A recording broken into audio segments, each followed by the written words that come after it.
Hi, I'm Spencer Campbell, aka Gila RPGs, and this is In Extremis in 5 minutes.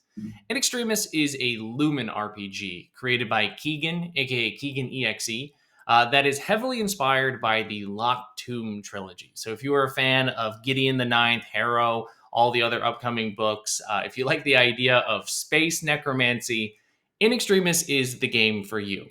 It's a Lumen game, which means it is a rules light, pretty quick to learn and easy to learn game.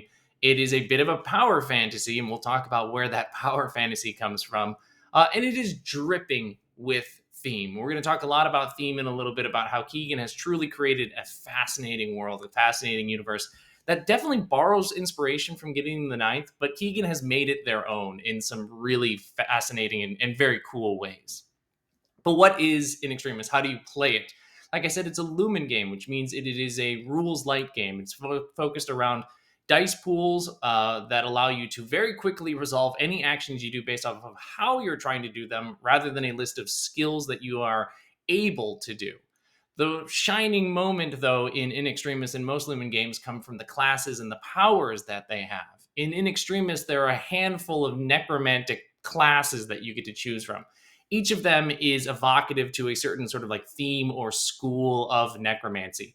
Again, people who have read Gideon are going to look at this and go, oh, this is so cool. This is very much like character X, Y, or Z from the books, where they are all about messing with bone or they're all about messing with blood.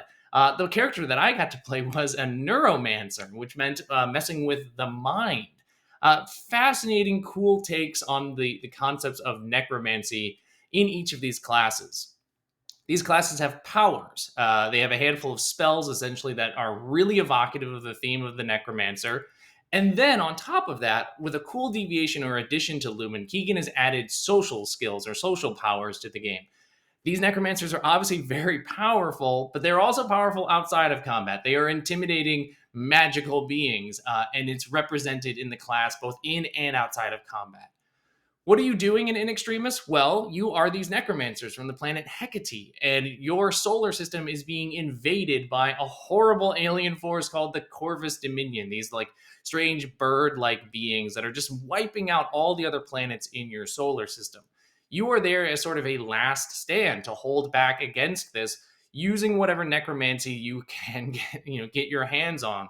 So you're gonna, because it's a Lumen game, you're gonna be doing sort of like the typical mission loop structure where you're gonna be going out, fighting the Corvus, trying to sabotage or destroy them, unlocking new magics and rituals, mysteries of the solar system, anything you can to try and stop this seemingly relentless force that is the Corvus Dominion.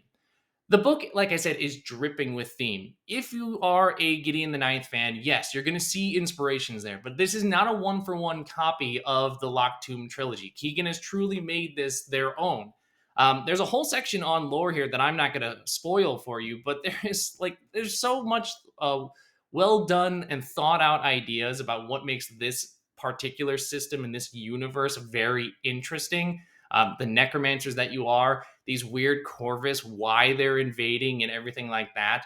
And not only is there existing lore and everything in here, and like this book has everything that you need to play right away, but there's a whole other season of content that's been released. So if you read In Extremis and you're like, wow, what a bunch of cool classes, what a bunch of cool enemies, what a really fascinating and beautiful map that MV has made for it. What else is there? There's a whole other season called the Season of Discovery that Keegan has released alongside a whole host of other collaborators or contributors. And each of these adds more spells, new ideas of characters, new like kind of like backgrounds or classes. There's so much cool world building that's going on in Extremis that I want to just kind of like live in and like be a part of the In Extremis universe as much as I can. I mean, I had so much fun reading these books and I read them because of Keegan that like this allows me to be back in that universe without having to like wait for the next book to release. So if you're a fan of sci-fi, if you're a fan of necromancy, if you're a fan of the Locked Tomb trilogy, if you're a fan of power fantasies, rules light games, really fascinating, kind of dark, weird universes, then In Extremis is the game for you. You can find it on Keegan's itch page. There's going to be links to all of that here in the description. I hope you enjoy this, and please do go check out In Extremis. Until next time, bye.